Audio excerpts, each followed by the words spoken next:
여러분, 살면서 죽음에 대해 깊이 생각해 본 적 있으신가요? 우리는 누구나 언젠가 죽는다는 사실을 알지만 동시에 가장 두렵고 미스터리한 영역으로 여기곤 합니다. 사람이 죽으면 모든 것이 끝나는 걸까요? 과연 죽은 자는 아무 말도 할 수 없을까요? 하지만 여기 죽음의 베일을 걷어내고 시신이 우리에게 들려주는 숨겨진 이야기를 과학으로 풀어내는 사람들이 있습니다. 바로 법의학자들입니다.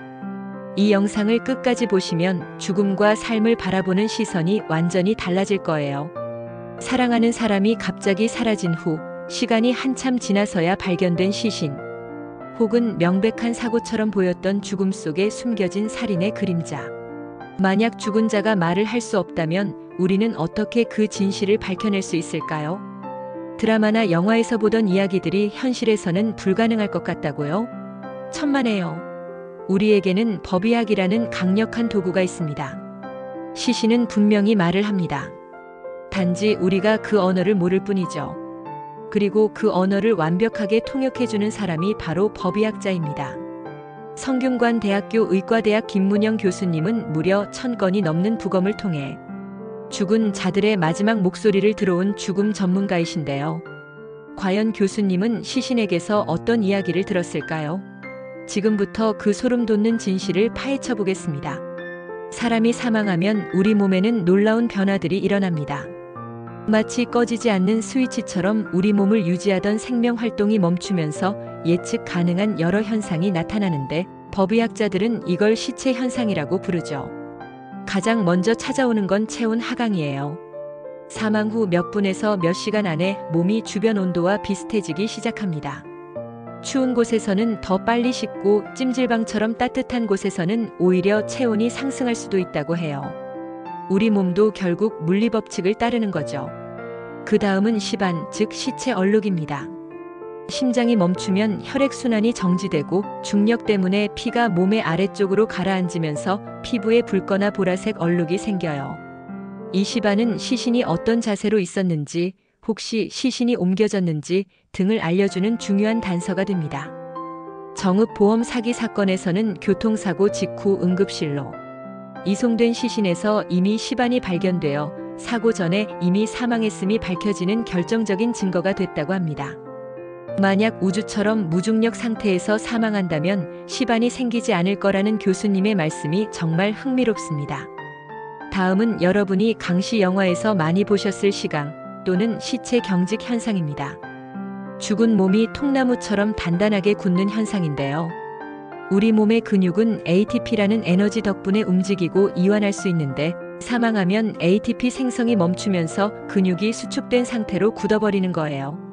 시강은 보통 사망 후 26시간 뒤에 나타나 24시간 전후로 가장 강하게 굳었다가 다시 시간이 지나 부패가 진행되면 풀리게 됩니다. 그리고 가장 일반적인 변화는 바로 부패입니다. 사망 후 하루 정도 지나면 우리 몸속에 살고 있던 수많은 세균들, 특히 맹장에 가장 많은 세균들이 활동을 시작하면서 몸을 분해하기 시작해요. 이때 카다베린, 퓨트레신 같은 특유의 악취를 풍기는 분자들이 만들어지는데 이런 냄새는 인류의 진화 과정에서 먹으면 안 된다는 경고 신호로 작용했다고 해요.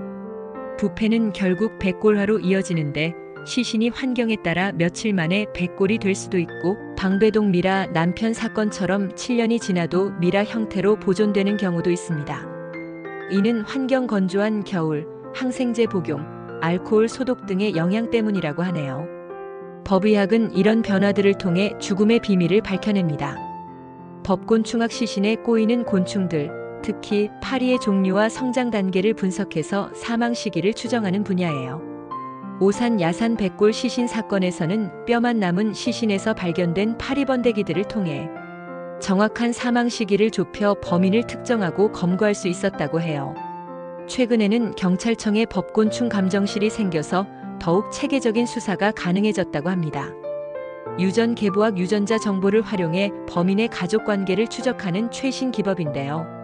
청주 해장국집 살인 사건에서는 범인이 남긴 깍두기와 돼지뼈에서 Y 염색체, STR 유전자를 분석해 범인의 성씨를 추정하고 결국 검거했다고 합니다. Y 염색체 STR은 아버지에게서 아들로만 전달되기 때문에 남성 혈통을 추적하는 데 아주 유용하죠. 이 기법은 미국 골든 스테이트 킬러 같은 미제 사건 해결에도 결정적인 역할을 했습니다.